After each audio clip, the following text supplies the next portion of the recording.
Well, George, you're off in the snowy north, it looks like. Apparently, the other day I was on the TARDIS, so. Oh, better yet. I think he came to a meeting not too long ago in front of the Batmobile too. That was exciting. Well, he's quite the traveler in multiple ways.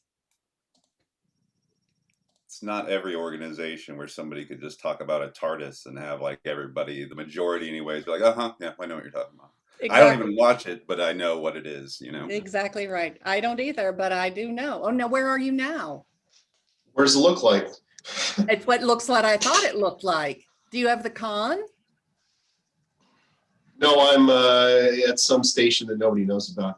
When we were recording our Koha US video this week, it's going to be on April Fool's Day. So oh, perfect. Christopher and I tried to make it funny. So well, you guys are great. Great. Shall we begin? I'll let him know. Well, yeah, because you don't hear it often enough. Every time somebody tells me I'm great, I print that bad boy out and keep it in a file because some days you really need it. That's a whole different workshop.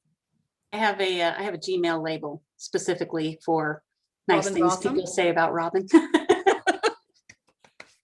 Yes, very nice important. Tag for that. And sometimes I need to hold them, and sometimes you can see tear marks on them, which is sad, but boy, you need it. You need it. So welcome everybody. I think you can get a sense of hopefully the kind of conversation we hope to have today. Welcome to everybody who's joining us here, and if you're watching this in the future, I hope everything is swell then and you're vaccinated and back to normal. So this is our second in a series on collection development, and so we're calling this, or actually I think Gail's calling it Collection Development 2.0 because it's a presentation she's given before to other libraries in Kansas, and it's really kind of getting in the nitty gritty, and as she was just talking about collection development beyond just weeding and crew, and what you really do after maybe crew is maybe how you look at it when you've already done the work, and then how do you use the numbers. So this is Gail Santy. She is the CKLS System Director, but also the Great Bend Public Library Director. So many of you who are a director or you're dealing directly with collections because that's your role at the library you're at, I think Gail has been there, whereas she's not just a consultant like me who talks about stuff. She actually is the one who is responsible for it. So thanks so much for being here today, Gail Santy. I'll let you take it away. Hopefully you have everything you need. If you don't, just stop and I will get you what we need to keep going. Will do. So first off, down here in central Kansas, out here in central Kansas, we never say there's such a thing as just a librarian or just a director or just a trustee. So Dan, there's no such thing as just a consultant. And Dan is right. I was a consultant for a long time before I became the director of CKLS and the director of the Great Bend Public Library. And my hair shows my experience for sure. We were talking about that earlier. And I called this Collection Management 2.0 future focused because it seems to me that weeding focuses on the past, acquisitions or purchasing for your collection focuses on the present, and what about the future? How do we get where we want to be? And the tools that I'm going to share with you today can really help you with that. I've got like 6 windows open, so please remember that I'm human as I transition from one document to the next and from the slideshow. The most important thing I have to say right now is, first off, thank you for sharing your time with us, whether you're live or watching a recording. And if you are with us live, you can pop in anytime and ask a question in the chat. That will be monitored by your good NECL staff, or you can unmute yourself and talk. That might be the easiest way for you if you have something big to say. And please don't hesitate to do that as I go through the presentation. I use a slideshow to help draw me back to the topic. But I also say that a workshop is only as good as the participants. So if we need to take a different direction, we'll be put it into 4-wheel and going for it.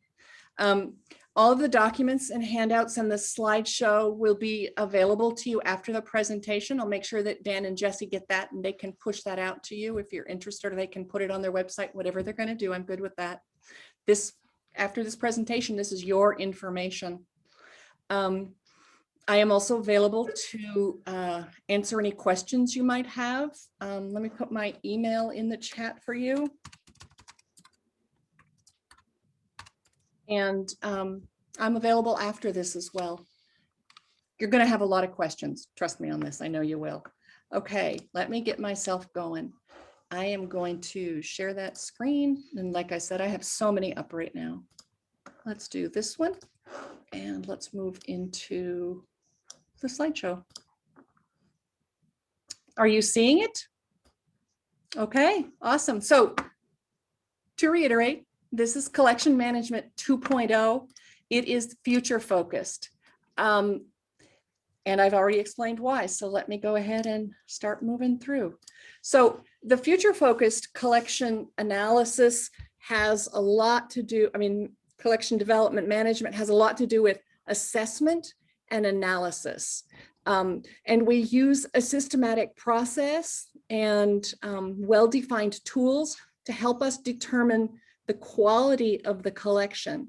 What we're going to use, and we're just going to use what you report to the state. Now, through your own integrated library system, your catalog and checkout, you're going to have reports that are going to let you drill in a little deeper. And George has prepared some things for the next libraries that'll help you as well. And George, I want permission to use those with my CKLS libraries because you've hit it out of the park for that. So this is something, when we start looking at the spreadsheet, you're going to see that a larger collection is not necessarily a better collection.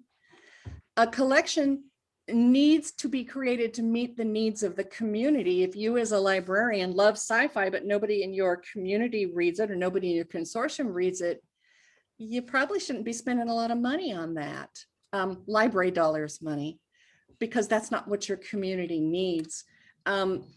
Your collection needs to stay relevant and useful. And the best way we can show that is by circulation and usage. Analysis is going to give us insight into the age of your collection. We'll use 2 tools to look at that, and into the strengths and weaknesses of your collection as well. And here's something that is kind of interesting. You should really do this about every 5 years. I say 5 years for smaller libraries because that's about how often you'll have time to get back to it. Larger libraries may want to do it differently. And it may be like weeding, where you choose to work on a different portion of the collection as you go along and not try to tackle it all at once. So we use 2 different types of data. We use qualitative data, and that is by looking at your shelves is the easiest way to describe that. And we'll also use quantitative data. That'll be the number of titles, the average and median age, your circulation, publication, and stuff like that. This is a very bland slideshow for a reason, and it's because the workshop is very content and number rich. So an assessment is like your strategic plan for your collection. They help you get a lot of information that you don't get just through your circulation or just through the number of items added, the number of items withdrawn, the collection information that you put into your annual state report. The data that you harvest can help you set your funding priorities. Maybe not this year based on last year's information for sure. And that's why we tend to look at a longer period of data, maybe 5 years or maybe 3 years. And you can you determine when your start date is and when your end date is on those 5 years. Kansas doesn't have standards for this. So you're going to determine that for yourself. But what this assessment and evaluation can help you do is it can help you long range plan and administer your collection. You're the library director, you're the CEO of your library, or if you're a department head, you're the CEO of your department. And these tools will really help you become the CEO of your collection. So the 2020 Kansas Public Library standards do speak to collection.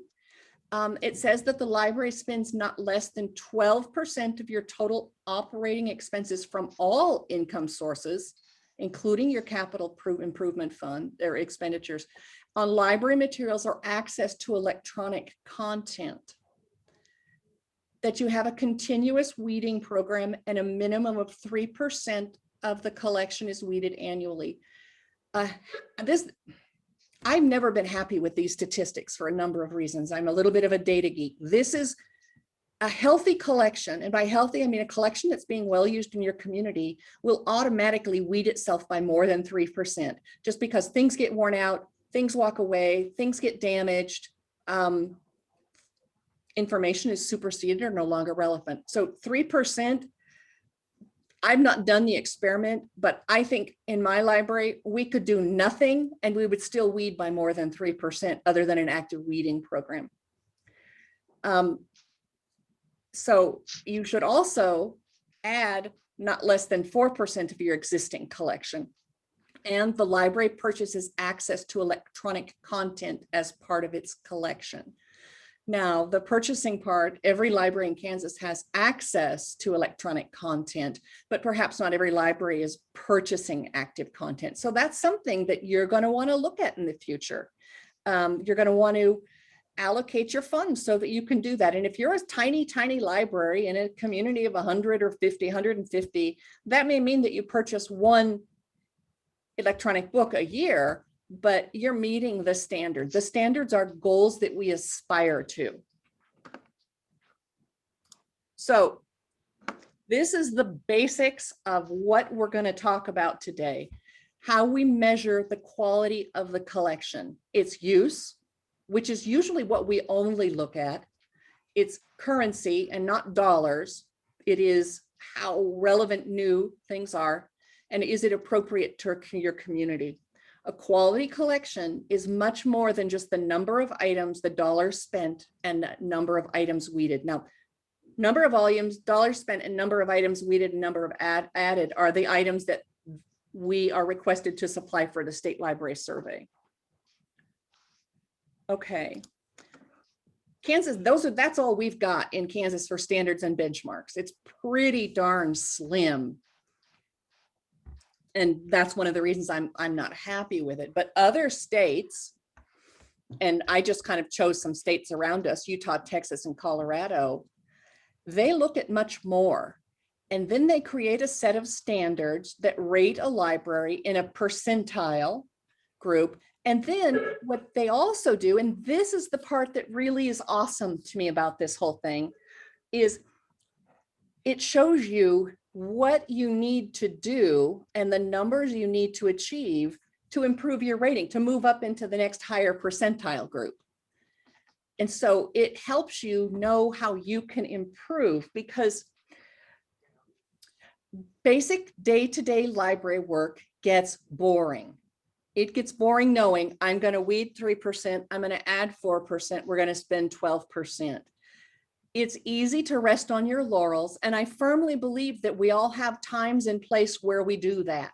We don't try to move forward, but your community deserves and pays you to help move the library forward on a pretty regular basis.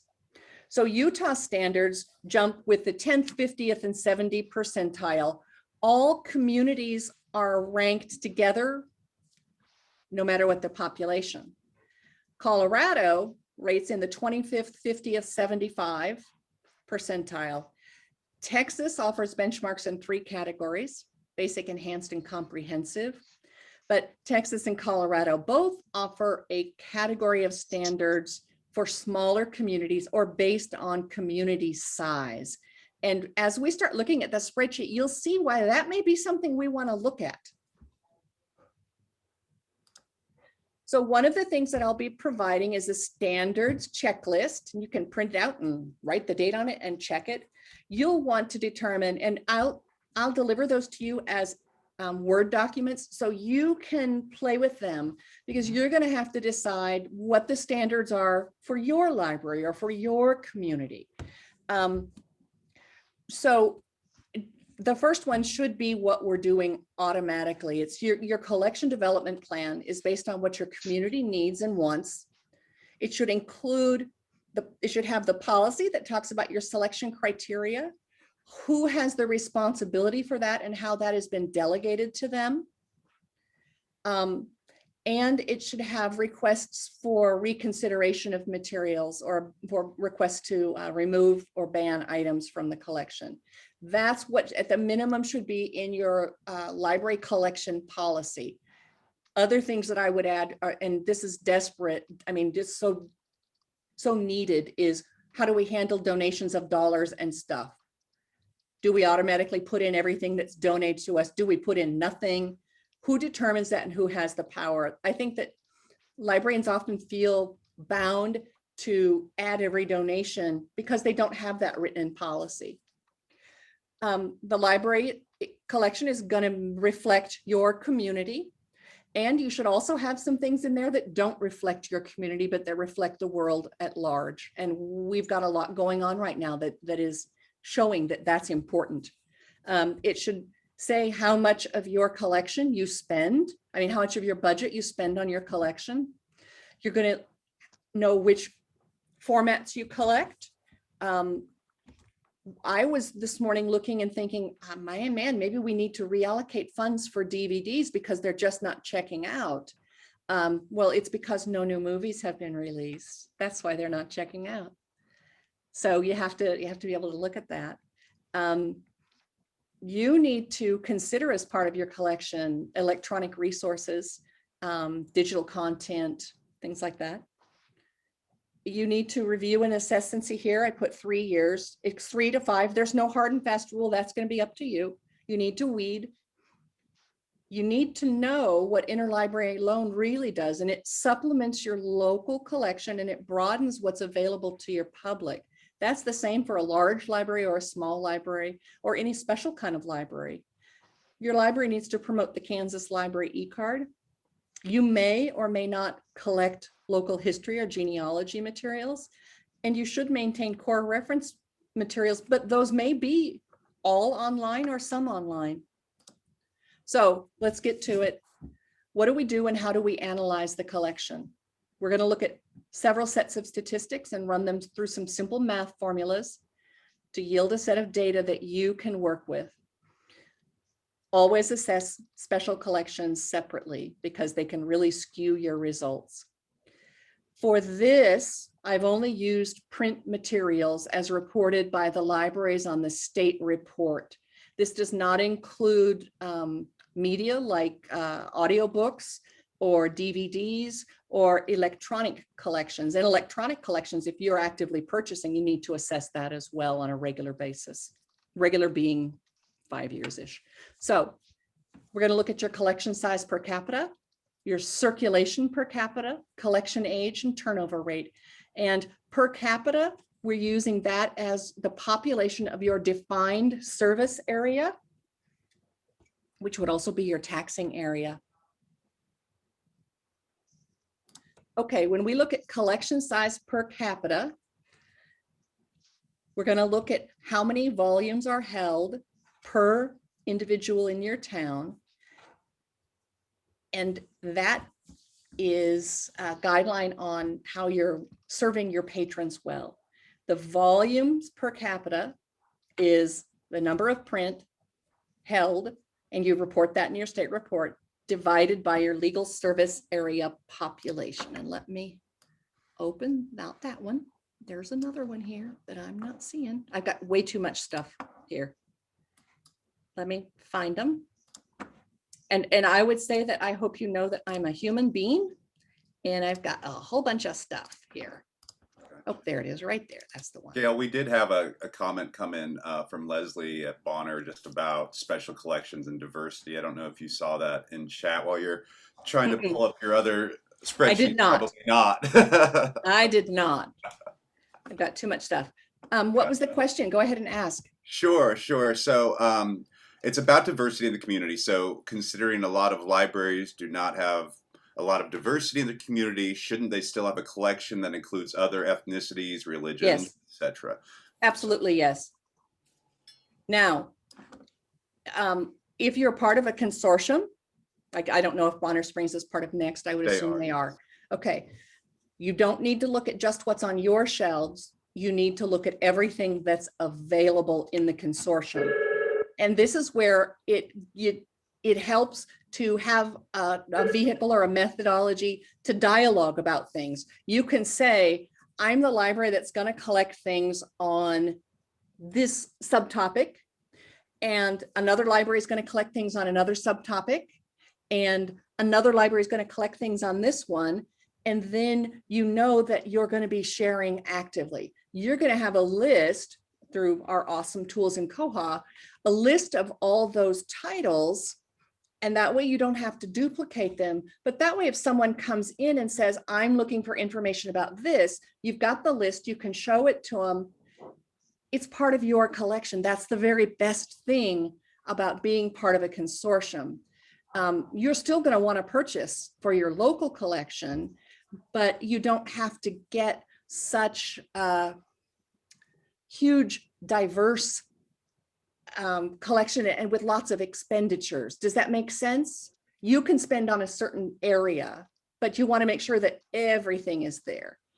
And so HCC is currently updating our collection in African American topics and authors, as well as other titles in diversity. And diversity is huge. And so there's going to be a whole bunch of subtopics there as well, especially when you talk about inclusion and equity. Okay, Leslie, that makes sense. Good. Is our Highland Community College, for those of you who might not recognize, and she's been working on this African American thing. And one of the things that I noticed when I was working with her is her population has more African Americans than the general Kansas population. And that's something that, one of those demographic things that you need to know about your community. That's right. And we don't talk about that here. We don't talk about the demographic breakdown of your community, but you do need to know it. So collection size per capita, let me share this one. There it is, and share. And I suspect I'm not the only one that talks myself through this. Okay, so this is the top portion here is all information up to total physical circulation. So everything here is information that we pulled directly from your state report a number of years ago. So this is it. You know, you can see yourself, population of the legal service area, registered users, how much money you spent, how many you owned at the beginning, how many you added, how many you withdraw, how many volumes held, your total physical item circulation. Excuse me. So we're talking about, let me move that. Yeah, collection size per capita. And so we're going to look at this one right here. So in column N, you can see that I've run the math for you. And these are the libraries that we worked with: Atchison, Bonner Springs, Library District 1, Ottawa, Richmond, Tonganoxie, and Kansas City, Kansas. So like where Kim, she might not want to run the entire library's collection size per capita. She just might want to do her department to give her a better picture of the collection that she works with. So here's your collection size per capita. And then here are sort of the cobbled together standards that I created for this workshop purpose. And they're using those standards from Utah, Texas, Colorado. So if your population is less than 5,000, you should have about 17,000 items per capita, or whichever is greatest. So that's a lot. That's a lot, or 7.95. And so if we look at here at Richmond Public Library, their population is 458, and their collection size per capita is 12.67. And this is, they have a much smaller collection because they have 5,398 items. So this is where we can see that that standard, they're in a higher category for that standard. Now, KCK is much bigger. Their population is huge. Their total number of volumes held is huge. So that means then still their collection size per capita is 2.4. But you can see here, because they are more than 49 or 50,000 people, they should be running about 2.46 items per capita. So they're right in the sweet spot there for the higher level of category. So yay to everybody who's there. And then we can look at Library District number 1 in Miami County. they have 9,107 people. So they're going to move into this category here. Let me highlight them. They're about 1.94. So you can see here, it's not bad or good. It is just what it is. So they can see that they have room for a little bit of improvement if these are the standards that they adopt for their library. And that's why I say this is a local decision. You need to kind of decide where we are and where we're going to go. My first year here, we weeded over 17,000 items.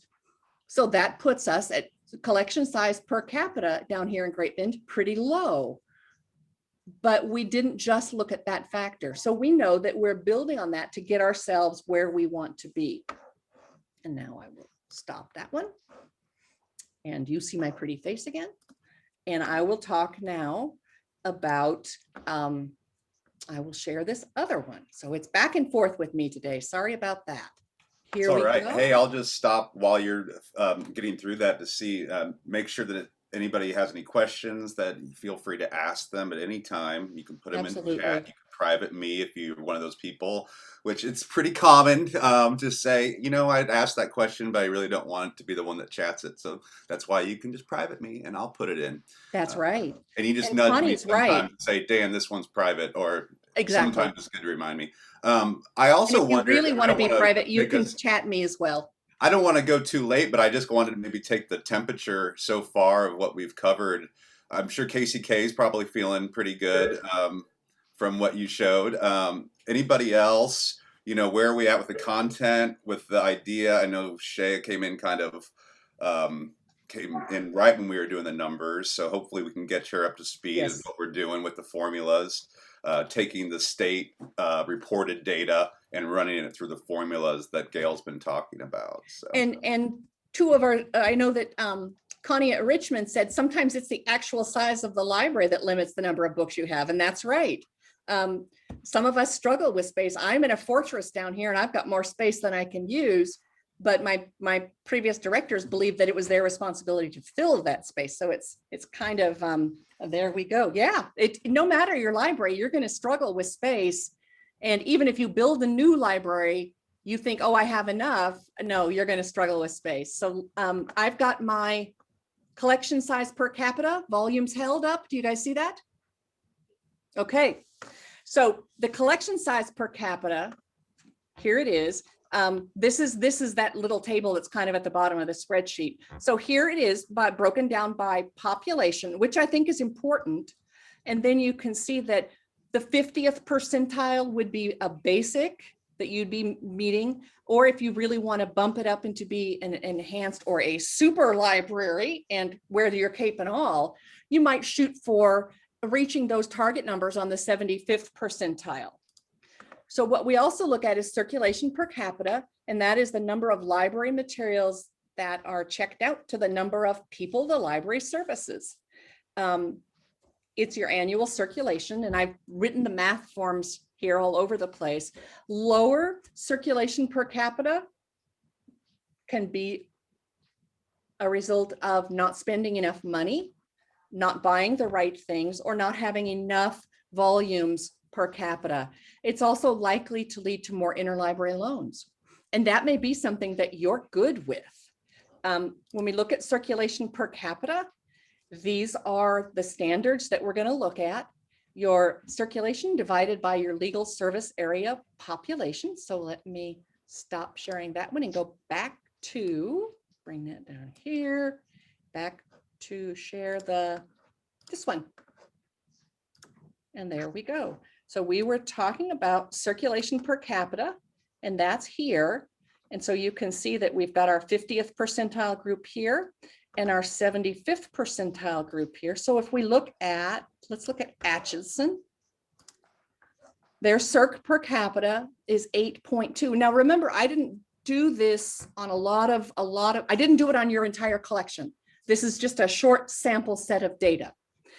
Atchison circ per capita is 8.2. So if we look here and your population is 10,005, so you're going to be in this category here, and they are 8.2. Well, you can see they're well above average. So yay to you. Now in Kansas City, KCK, you can see it's a little bit low, but remember, this is just physical collection. This is not electronic collection. And I know they're setting a trend line where their digital circulation has been increasing and been increasing. That's something we're all going to see in the future, and especially for last year and maybe even most of this year, is that our physical collection took a dive bomb, but our digital, physical circulation took a dive bomb, digital collection went up through the roof.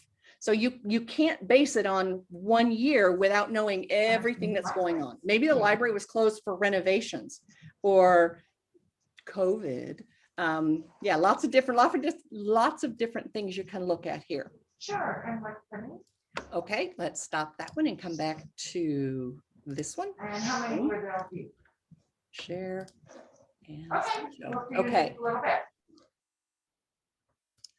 So collection age is something that we look at, and this is a little bit hard for librarians. Some of us tend to have hoardish tendencies when it comes to print.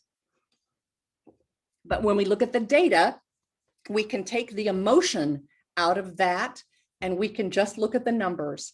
I really believe in weeding by statistics as well as by crew and musty, because it helps me remove myself emotionally from the stuff that's on my shelves. It's very difficult to buy something that you know you spent good money on and it has never circulated. That's very difficult. That's when you pull out that file that says, you're awesome, you're good, and remind yourself of that. So we're going to look at several things when we look at collection age. Of course, when we added it, and your integrated library system can pull that acquisition date. We're going to look also at the publication date, because maybe you're a library that adds a lot of donations and you're not being very discerning about how old those donations are. Maybe you're just looking at the quality of the material, not the age of the material. We look at the average and the median age, and then we assess any special part of the collection separately, especially local history or genealogy, Kansas history, and things like that. You've got to look at those otherwise, because you'll see how terribly it skews the results. So we look at average and median age both for a reason, because there is a difference. The average age takes a broad look at the publication years on a whole. The median age is similar to average in that it takes that overall age, but it actually gives us more information because it looks at the distribution of this range. Now, I'm not a math girl, but Excel does both of those for you, which is lovely. So when we find the average age of the collection, we add all of the publication years and divide by the number of items. And median is calculated by finding the middle point of the range. Whoops. Wait a minute. And like I said, Excel or Google will average those for you. Okay. So when we look at collection age, we have a few standards that we can look at as well. So we've got where the basic is the 50th percentile, 20% of the collection is less than 5 years old. And your enhanced is that 20% of the collection is less than 5 years old. Now let me find, it's not that one. It's not that one. It's not that one. It's not that one. It might be this one actually. The collection overview, outcome. No, I just have too much stuff here. Seriously. So I'll read out what I don't on the spreadsheet have the collection age, because that's something that you'll need to figure out for yourself, but you'll definitely want to look at those. So if you've got a sample set of data and you've got, let me see if maybe I have it here. I have too much. It might be this one. Go. Yes, it is. Okay, so if I've got a small set of data and it is based on publication year, not acquisition date, Let me see if I can just share that with you because that would make it a lot easier. Collection analysis, this one, share. Okay, we're going to work with this one. Let me make this real big and this much smaller so we can see it. So these are two sets of totally imaginary data. This is just, I just pulled this out of thin air so that we could see what it was. But this also is actually pretty representative of libraries. So the column on the left, you can see 2008, 5, lots of 2000s, 2001, 2003, 3s and 1s. So the average age is 2002. The median age is 2001. On the right, this is pretty representative of some libraries in CKLS. We've got one from 1959, and maybe it's still circulating, and that's why we look at more than one set of data. We've got another one from 1987, and we've got another one from 1977. So one of these, like the 59, that could be The Good Earth by Pearl S. Buck. It's still in great shape. It's still circulating. There's no need to replace it really because the cover art is non-existent. Wow, that freaked me out. But when we look at the average age, because it finds the midpoint here on year published, it's 1994, while the median age is still the same. And so you can see that you need to look at both of those to help you really figure out what the average and median age are, and so that you can then figure out where you're heading to. And I want this one up now. Okay. The next thing we'll look at is the collection turnover rate here. Share slideshow. Now, this is how your collection is being used. It's not just circulation. What it does is it measures the total activity. Of course, it does measure the number of times it would have circulated, but it also correlates to your goals within the library. If your goal, one of your goals, is to emphasize popular reading material, you're going to have a higher turnover rate. If your library is a Kansas history library, your turnover rate is going to be much slower because maybe those items can't be circulated. They have in-house use. So this is going to indicate how often each item in the collection was lent. And so that's how it's relevant to use of the collection. It's useful to compare these figures with volumes per capita, circulation per capita, plus interlibrary loans per capita. The turnover rate is the circulation divided by the physical number of items held. You can see that we've got, again, just very simple, basic 50th percentile enhanced, 75th percentile, and it's broken down by population again. So I'll show you the spreadsheet so we can see that. And now I will share this one and share, boom. Okay, so here we are with this big thing again. And remember, we're talking about circulation turnover rate. So that's this column here, J, and the standards are here. And so if we'll look at maybe Ottawa, the turnover rate is 2.04. Now, we know that Ottawa has just about 12,000 people, so they're here. The basic percentage for them for a turnover rate that they would want to aspire to is 0.94. The enhanced is 1.42, but here they are right here with 2.04. So excellent. That's excellent. You may have a community that really values the print collection and uses it a lot. You may also have people who are heavy readers and they do a lot of reading in your community. So that's an excellent job. So Richmond, which is smaller, has a turnover rate of 0.93.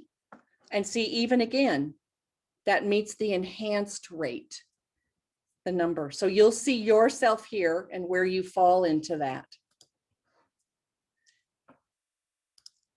So one of the things that we do when we are working on the qualitative data, because we've just talked a lot about the quantitative data.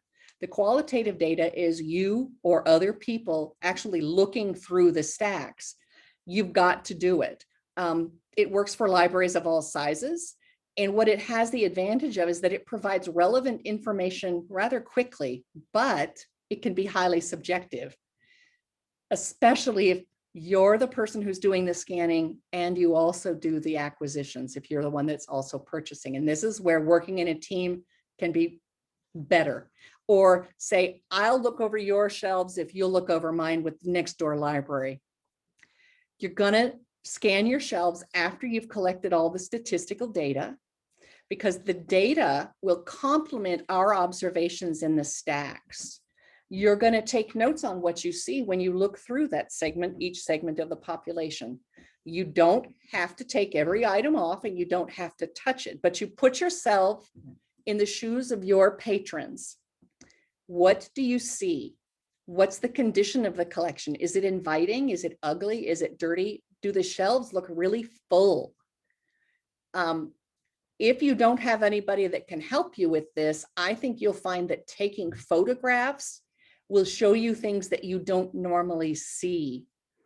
That's a thing that I'm real keen on in doing a library. If you work by yourself, is to just take some photographs and print them out, because you'll all of a sudden see, oh my gosh, that's a problem. Or you'll be able to say, yeah, we're doing great. But you deliberately and objectively scan your shelves in segments.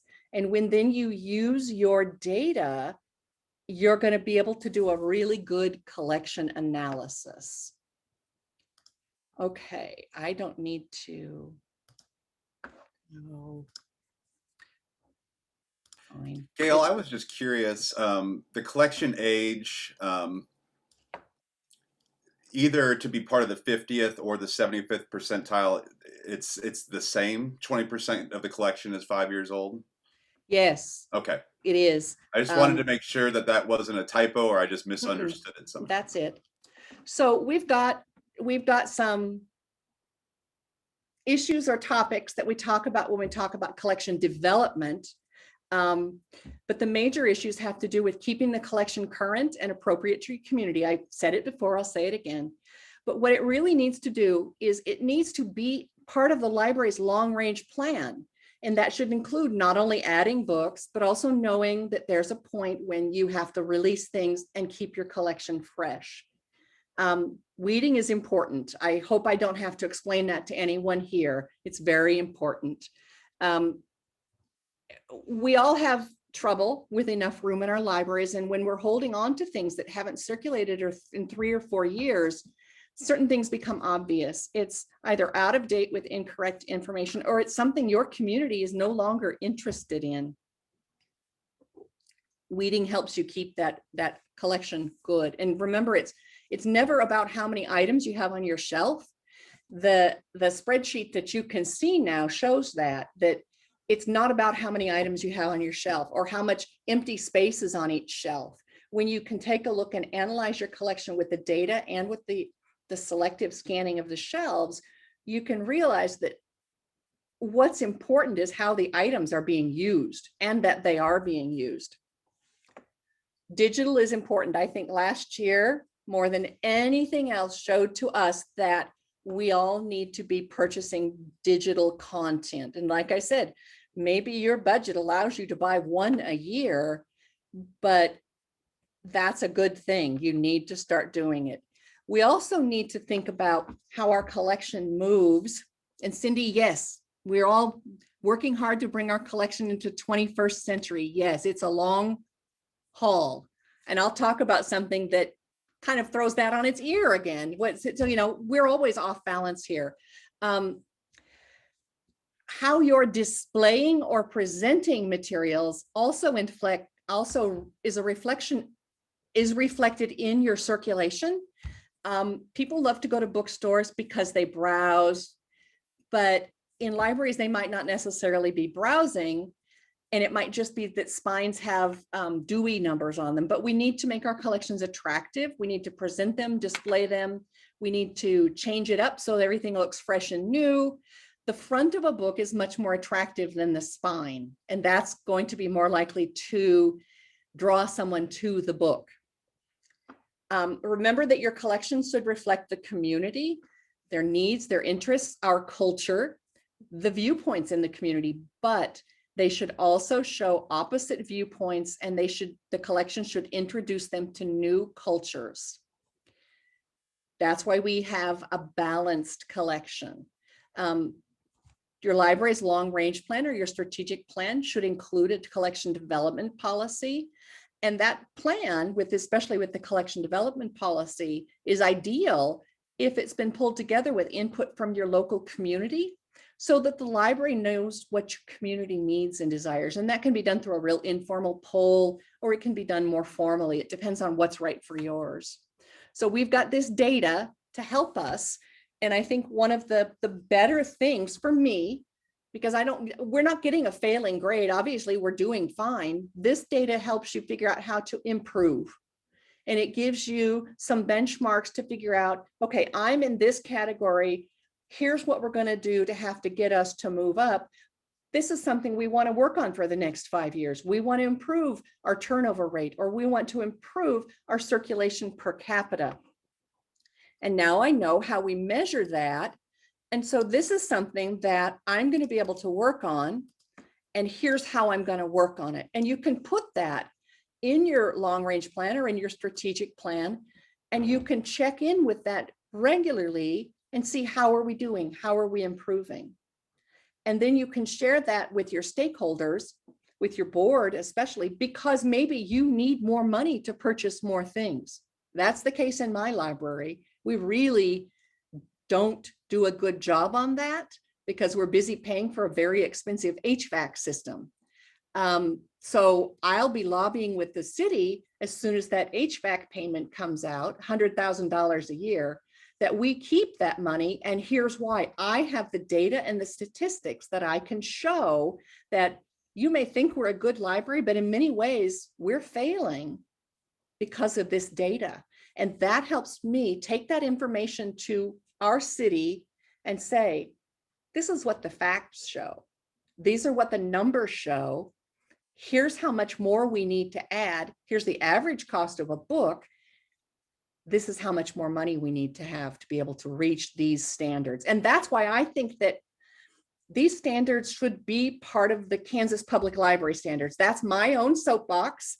But if you have these standards that you're trying to meet, it's an awesome tool to get more money or to get another staff person. It does the talking for you. Okay, I'm going to talk about the collection. I'm just working to see if we've got everything. The collections checklist. Yeah, I just had a quick question before we Yes. leave, or you don't have to bring the spreadsheet back up, but there's the column of volumes held, and that's different than the books in Yeah. the collection, and it looked like they're kind of similar. What's the difference between those? The trick is that on the public library survey, you can go in and you can see what the definition is. Right. But the real difference is in who's doing the reporting and how they're interpreting that. Okay. And so you may want to run the statistics for both because you're going to get a better number or a worse number. And then you decide which one are we going with. Gotcha. The data is only as good as it's being reported. And so that makes it a little bit tricky because I'm the one who does our state survey every year. I print it out and I take notes. What report did I use to get this information? Am I using volumes as in what, or am I using actual physical collection? And that way then I can be consistent from year to year. Right. So it might, if they're not the person, because probably in a lot of cases, they might have a director who is, or somebody else, and they maybe never really got wrapped into the whole public library survey in January. So Yep. they might not be really familiar. So you might want to tap into, if you're not, maybe in the future you do get roped into those conversations if you're the person that really has your hands on the, Right. collection. And for longevity, so you're going to have good data over the next 5 years to do. Whoever is doing the report, print it out and write down the notes saying, I use this next report to retrieve this data. And I use this report to retrieve this data. And here's where population came from, things like that, because then you're going to be, even if you leave, the next person can build on the data that you've been creating. when they're going to run these formulas and get this good information to analyze that collection. Okay, let me share. And it's probably fair to say too, Gail, that they can run the data directly from their ILS. Absolutely Well, right. And that's one you of don't the, if you don't deal with the public library survey, and you don't think the numbers are accurate, you can still use these formulas with what you're absolutely. pulling, and you're going to want to, it sounds like, really get into the weeds, if you will, on special collections. So if you're somebody who Yes. deals with the YA, then you're going to pull the numbers for YA only and run it through the formula. Or if you find all of this drastically overwhelming, you're going to say, this year I'm going to work on YA, and next year I'm going to work on juvenile. And then the next year I'm going to work on nonfiction from the 0s to the 5s, or I'm just going to work on biographies. Make this stuff your tool. Don't let it be the master of you. Let you be the one that uses it in a way that's going to really be beneficial for you. So one of the tools that I've created for you is a collections checklist. This incorporates everything that we've talked about. And you can see it's got spreadsheets and things like that. How I would recommend you do this, and you get it in a Word document, is you retool this to make it be what's right for you. You do need to make sure that you've got policies, have your collection management plan. When I teach the collection management for Apple, at a minimum, these are the policies that need to be in here. There need to be policies for non-circulating items. How do you determine when it's time to weed something that doesn't circulate? What are your standards going to be for that? How to handle gifts and donations. Because if you don't have a policy and a procedure for that, it's going to take charge of you. You're not going to take charge of it. And remember, you're the CEO of your library or your collection. It's not in charge of you. All library policies need to be reviewed about every 3 years. The easy way to do that is every year, look at a third of them. And then the next year, look at the next third. And then the last year, you get the final third. You need to make sure that you're collecting materials or providing access to information representing a wide variety of interests and opposing viewpoints. That you know how to point your patrons to online media, that you provide materials in the formats appropriate to the needs of your special population groups. So I'm out in rural Kansas here. We've got people who commute a lot and they like to listen to audiobooks when they commute. So we still are collecting audiobooks on CD because some of them don't drive new cars. The format for the audiobook industry is driven by the automobile industry. New cars, you can't run a CD. You've got to, you've got to have that. You got to know what's good. You're going to evaluate items regularly on certain different things according to your collection management plan. You're going to order regularly through the year so that you have a new influx of items coming in, because that makes your displays better. We tend to order monthly because we're a bigger library. We have a good budget. If you're there all by yourself, it may be that you order quarterly and you sprinkle things out on a regular basis. You do what works for you. You're going to organize and display your collection. You can do that online as well. There are a lot of different ways to do that. And that's like making lists in your catalog. Make sure this one, number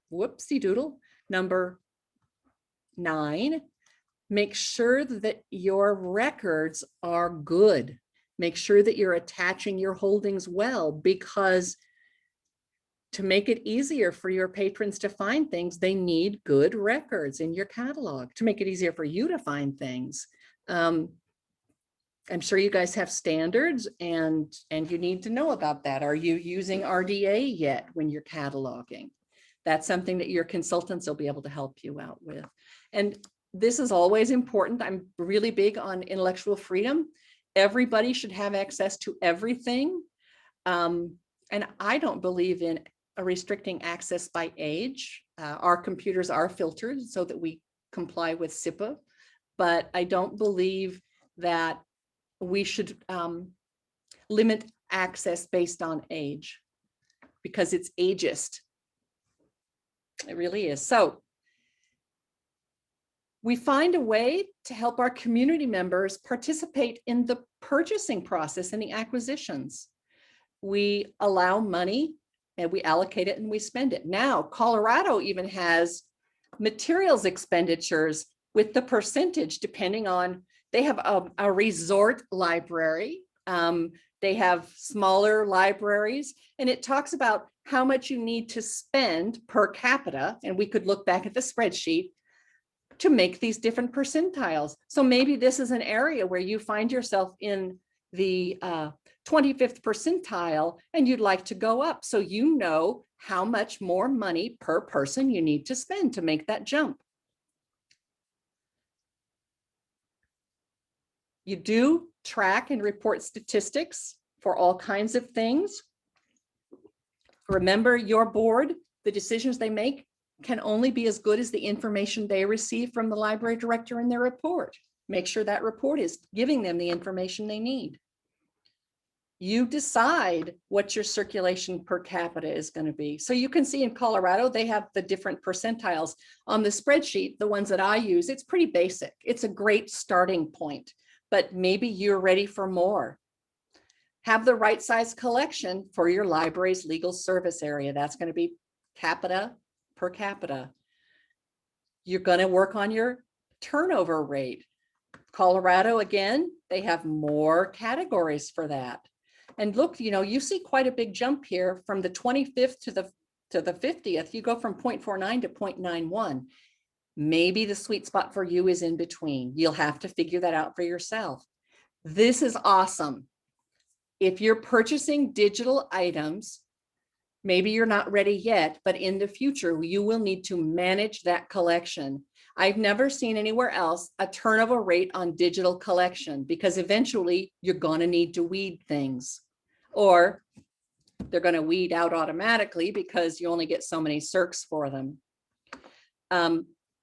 That's all that I've got for you. What questions do you have? What concerns do you have for me?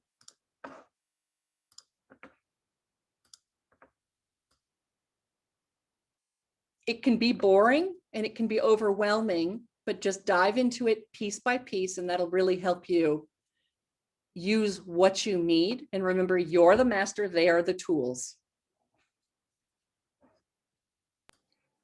I suppose for so many of us, digital collections are kind of out of our hands because we're Right. really filling money into either the state library or it's the base Hoopla collection, where I might be wrong, but I don't think we have much decision making as far as what Hoopla holds on to and what Hoopla says. No. Right. Time to But go. we'll be able to use that information to compare it with print as far as what's our circulation per capita, and then we'll be able to allocate our funds to where it needs to go most. I told you there was something that I was kind of going to blow the water out of there. I've been following our circulation trends, especially since last year. And we know that over the last few years, digital has been increasing. And I anticipate that when we see, compared to last year, all the circulation that we've got going on this year, compared to previous years, digital is just going to blow everything out of the water. And that's what I really expected.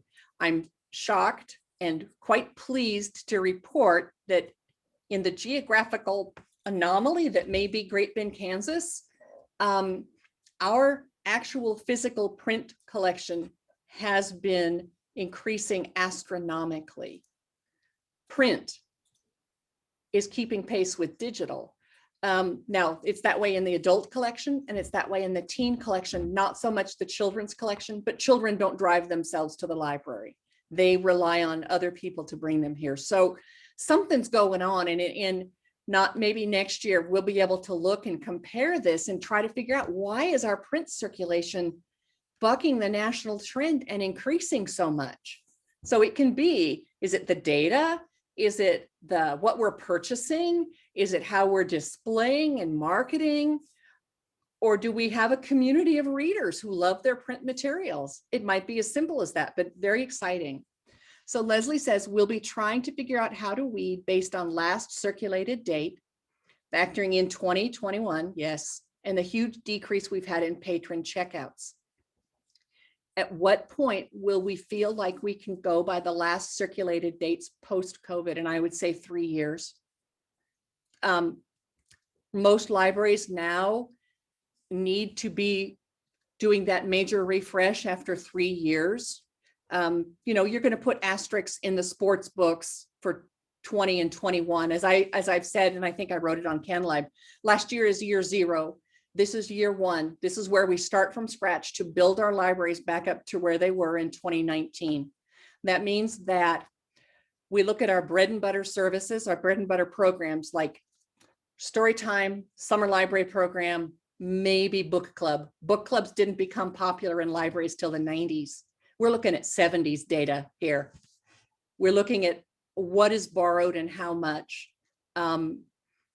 We're looking at basic programming. We're working on our bread and butter services.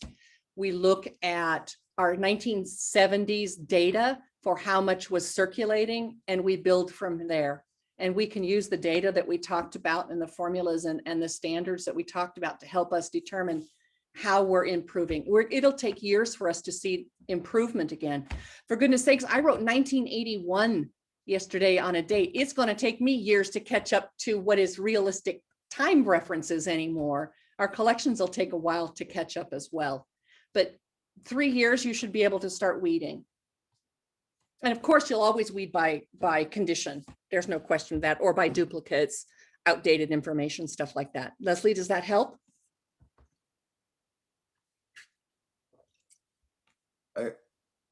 She says, yes, it does. Thank you. I Thank know you for there's a asking. couple of next specific, and maybe the first thing isn't so next specific, but you talked about kind of curating and, facing out, and you mentioned using lists.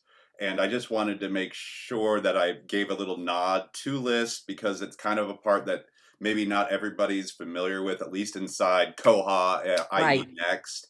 And some people really they only use lists to build a list of what's new that month. Right. New And movies so out. so you're not, in that case, being able to really kind of highlight the other parts of your collection. And I know we're seeing a little bit more of it bubbling and bubbling and bubbling, where people are kind of creating those specific lists. And I know because I'm the person who goes through and grabs them and chooses to put them on the main homepage of our OPAC and give them front and center in the slideshow. So I just wanted to point that out, that anybody can make a public list, and you can use Right. that to go to coincide with a shelf that you have set up at the physical library, and you can put that on your homepage. You could share it through social media, and if it's universal to the whole consortium, then we can highlight it for everybody. Sure. And it can be as simple as William Allen White over the past few years. It can be as simple as books about war history for Memorial Day. What it does is it helps you make a digital display. Some libraries here in CKLS will make a list and print them out because they have people who still want to look through it on paper, or they'll even print it out for the patron, and it's gentle romance reads, and then the patron has a list of reading suggestions that they can go through and they can say yes, yes, yes, no.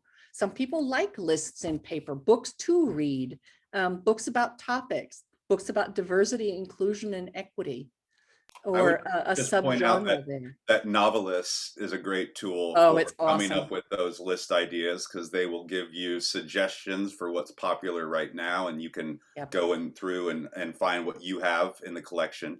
Absolutely. So that is great, a great tool if you're like, that's great, but I'm not very experienced at making customized lists. You can go in and really dial in exactly what you want with that. And Novelist. It's really easy. It can be as simple as having somebody go retrieve a cart and scanning the titles, or it can be as simple as doing a search and coming up with titles. And if you're not a Next member, all library systems, all integrated library systems have features like this that you can use as well. Because remember, one of the strategies that we look at is as how well a collection is moving has a lot to do with how we're displaying or marketing that information. It's One of not the, enough. Go ahead, Robin. I was just gonna say, one of my favorite displays that libraries can do both physically and as a list is to pull the books that you're planning to read and give them a last chance. And a lot of times people will check them out. And because they've been hidden in your collection, obviously, since they're ready to be weeded. And this kind of gives them a little bit more visibility. And this makes for a good list as well. So Well, and it's especially nice to know that you don't have to use your fake patron circulating to rescue books. Mhm. Your real patrons are doing that for you. Yeah, we have so much volume that even, you know, on the spreadsheet, the smallest of libraries still has a lot of stuff that we need to assist our patrons in whichever way we can to find that and find what's really going to work for them. I wondered, more George, questions? did you have anything that you wanted to add as far as specific to the nuts and bolts of Koha? One of the tools I created, can I share my screen? Yes, I can. I want to share this screen. So I will share this link here. One of the things that I created to go with what Gail had, and I lost my chat box. There we go. There's a link here that'll take you to the instructions for how to use this. But what I've got is I created a Excel file called statedata.xlsx.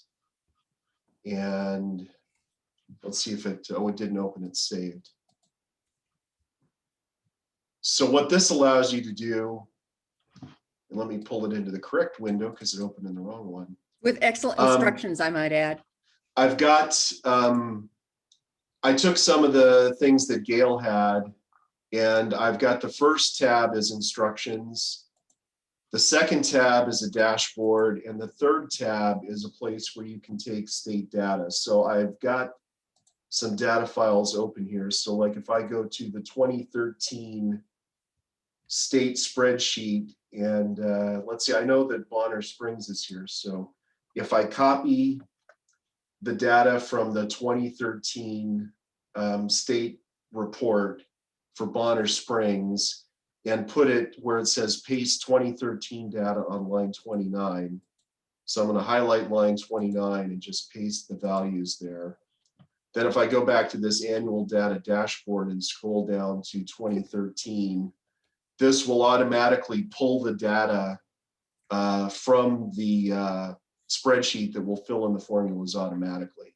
So it's going to find the population, it's going to find the print materials, total physical materials, the circulation in that year, and then it will turn them into the formulas. So in 2013, the print collection size per capita in Bonner Springs was 6.62. Circulation was 21.47, and the turnover was 2.78.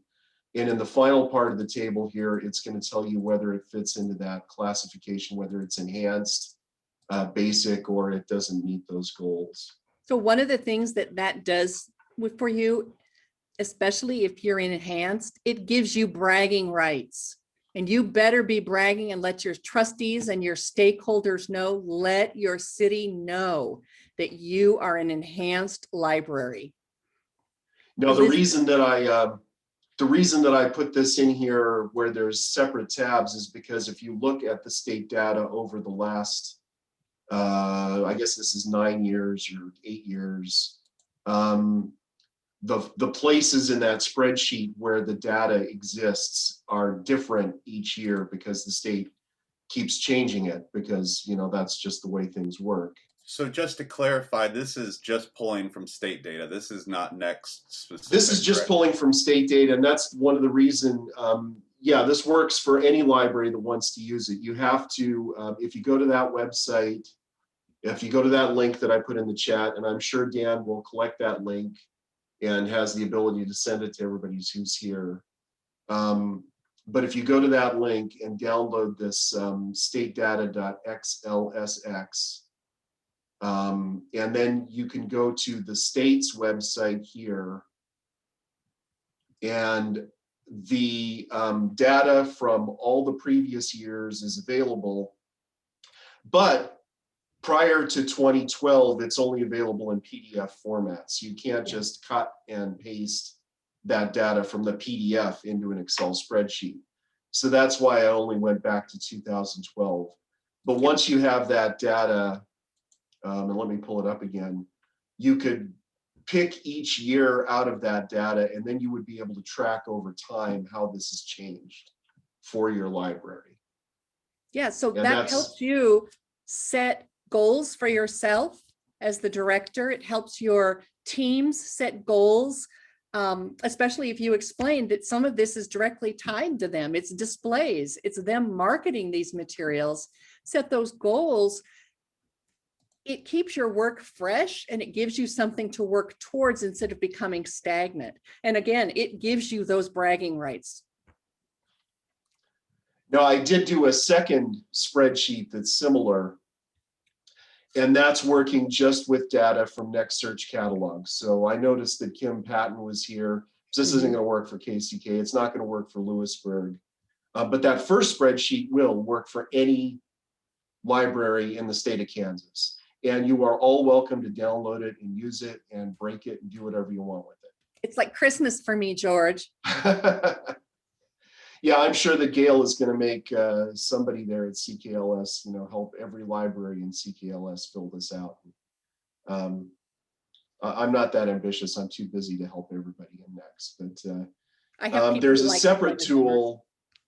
There's a separate tool that's on the same page. It's just beneath. It's at the same website. But I've got a spreadsheet here called local data. And this would be for Next Search Catalog members only. And it's got a set of instructions on the first tab, and then it's got a dashboard on the second tab. And the third tab, collection data 2731, this is where you could go in and run report 2731 and take the data from that report and put it into this spreadsheet, copy it in here, and it's going to do the same kind of thing. And I'm like Gail, I have like a bazillion tabs open and I can't find, I downloaded the data from, I think from Atchison, because I knew Let me Atchison was say going to be here. that one of the things that George has in there is column in, which is your publication date. And that's going to help you run that collection age and collection median age, which are so important into analyzing. Yeah, this is in the first, the state data spreadsheet. Or excuse me, that's in the second one. Yeah. The, yes, it can be kind of tricky to get the publication date in Koha because, and that's one of the issues with this local data spreadsheet. Let me find it again.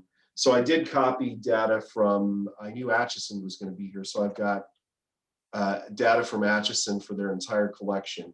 Oh, wow. If you run report 2731 and I plug in all of the data from Atchison in here, and then I go over to this reading data dashboard, it's going to tell me that the total items in this collection are 59,000. They've got an average publication date of 1978, a median date of 2009, and 23% of the collection was published after 2016. So 20% of the collection is in that 5-year range, give or take. And then I actually had it break down in the 5 years before that, there's 21%. In the 5 years before that, there's 13.9%. So somebody did some weeding. And older than 2006, that's 40% of their collection. Now, there are some discrepancies here because if we look at this collection data from report 2731, if we have blank publication dates, like all of these have a date of 0. So those aren't going to factor correctly in those formulas.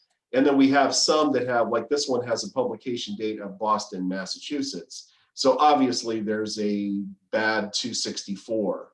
And that's why I and talked some of about make them- sure you're cataloging well. Yeah, there's anything that has an error that has alphabetical characters or numeric characters, or here we've got one with a publication date of 2109. So it must be a pre-pub record is all I can figure. All of those things are going to skew the data a little bit. And but, there's a number of reasons why things might not have a publication date.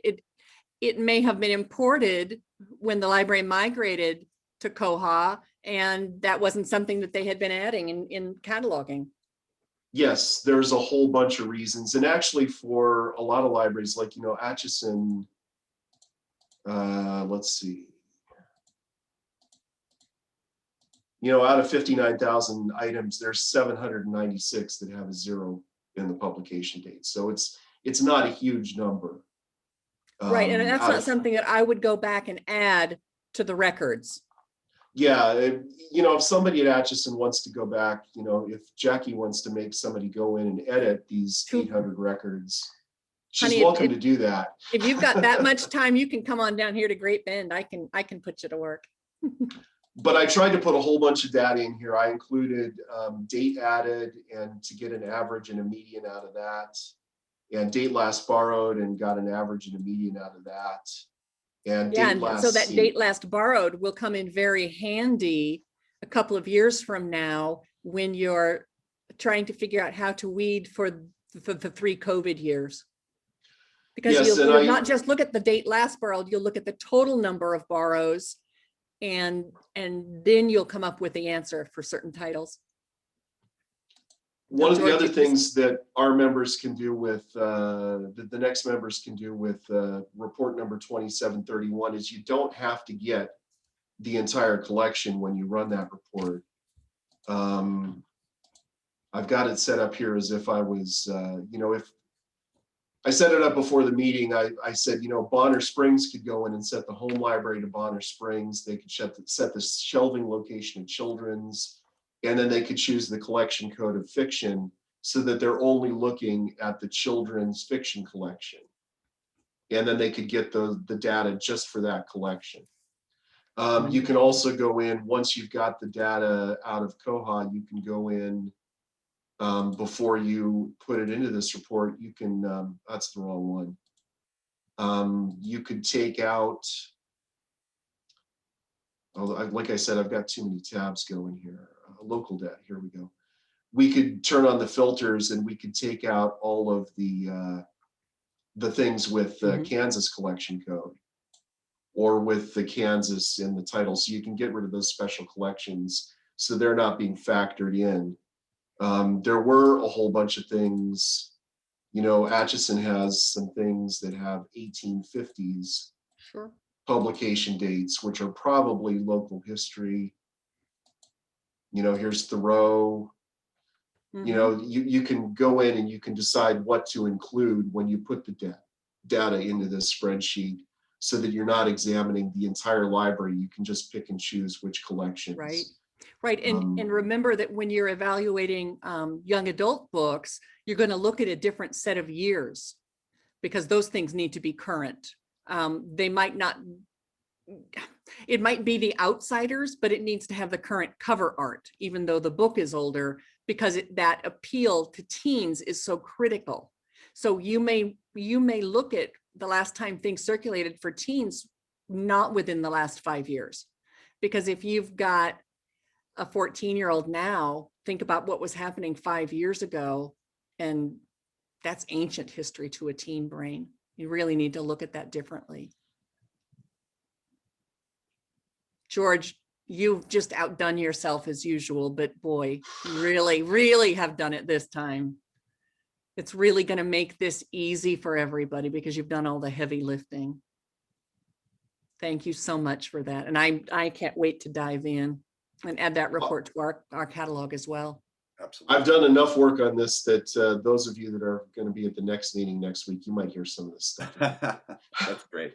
I invested enough time in it that it's not worth just doing for this one thing. So Yeah. you'll hear Thank about it you. next week too. That's great. Well, know that CKLS libraries will be using it too. So thank Did you. anybody have any questions too? I think we're probably wrapping up, but I just wanted to make sure that everything is clear. I wanted to thank Gail, of course, for sharing her expertise and then also being a catalyst for George to put together some great tools that we can even share beyond just Next and beyond Northeast Kansas. So that's great. It's a good reason to collaborate because it makes Yes. us innovate. Thank you. So thank you so much, Gail. And if any of us here can do anything to repay you, I'll offer all of our services to you. George So- did it. Trust me. Okay, great, good. Well, then Don't send me any flowers or anything square like that. now. Just send me those spreadsheets, those reports. I've got them. That's Great. more than enough. And Okay. you don't need to worry about that anyway. Thank you. And you. if you need help, you can send me an email. I'm here to help you. Your excellent consulting staff probably won't need me, but maybe you just need a cheerleader to talk to on the phone or something like that. Don't hesitate to reach out to me. I don't know when I'll see you all again in public at KLA, but I look forward to that. Me too. All right, y'all. Thanks for joining us. Again, it was so great to have so many people that we don't always get to see. So Yes. we love our regulars, but we also love everybody else too. So thanks for coming and feeling welcome to join us today. Have a Hey. great afternoon and we'll Yep. see you soon. If you're still here, I would be curious if you unmute yourself and let us know why you chose to attend today. What did you think you were going to get out of it? Or how did you think it would help? Or you can go. It's okay. You've got a busy day ahead of you. Thanks so much. I was amused by the comment you made about not being a math girl. I'm famous for yelling down the hall at Laura, I went to librarianship because there's no math in librarianship. That's right. While I was doing forecasting for next year's hoopla. Well, and Useless. one of the things that I know is where's the percentage calculator where I can type it in plain English? Because Yeah. that's really helped me firm that up for myself. Mhm. Yeah, Yeah, I was told there'd be no math and lo and behold, me I use it all too. the time. me too. And I'd yell that and Laura'd laugh at me and tell me to get back to work. So Yeah. Yep. Well, thank you everyone for helping make this successful. And just thanks. It's great to see all of you. It really is. For sure. We'll talk to you soon. Yeah. All right. Bye-bye. Bye.